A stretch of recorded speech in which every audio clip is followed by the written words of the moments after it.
Welcome to the Sleep Hygiene series. I'm really excited to bring this series to you today because sleep is a really important part of our lives. Most people sleep between 6 to 8 hours a night, which means we're spending between a quarter to a third of our lives, years, on our beds, sleeping. So it's really important for the quality of our lives that we invest at least a little bit of time and energy into learning about how we sleep and how we can sleep better. Our mission at orthenius.com is to help people get the best, most rejuvenating sleep possible so that they can live their lives to the fullest. So let's take a look at what we'll be covering in this series.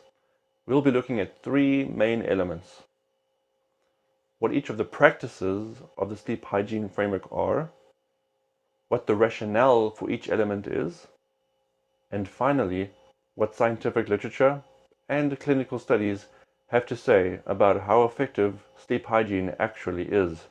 There's lots of advice out there about how to sleep better, but how much of it is actually backed up by solid scientific evidence? So that's the series in a nutshell. But before we begin getting into each of these specific practices of sleep hygiene, let's spend a moment talking about what sleep hygiene is in general and where sleep hygiene came from. So what does the term sleep hygiene actually mean? Well, what does hygiene mean? Hygiene, in the usual sense, means a set of practices that one engages in, not to treat medical problems, but rather to prevent medical problems from developing in the first place.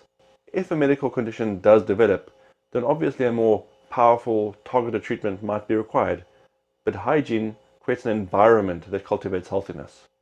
In the same vein, sleep hygiene refers to a set of practices or lifestyle habits that one uses in order to give oneself the best chance of getting a good night's sleep without outside intervention.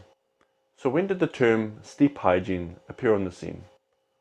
Well, it was first mentioned all the way back in 1977 by a man of the name of Dr. Peter Howry.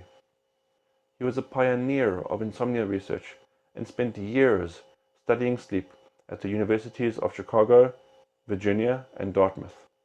He was the first person to codify what the general practices of sleep hygiene were, and although they have been edited slightly since then, their original form remains more or less intact. So what does sleep hygiene entail?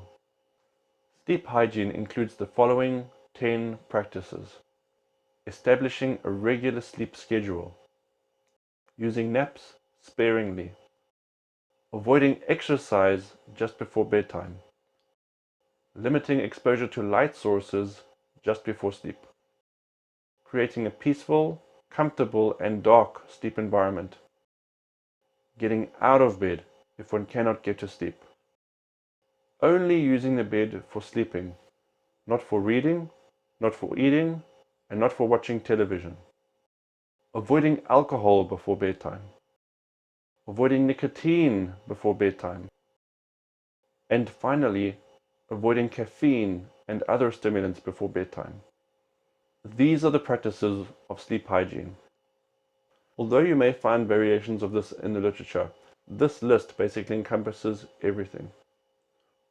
We'll be looking at each of these practices one by one in the coming episodes, and I think it's going to be really interesting. That's enough for now.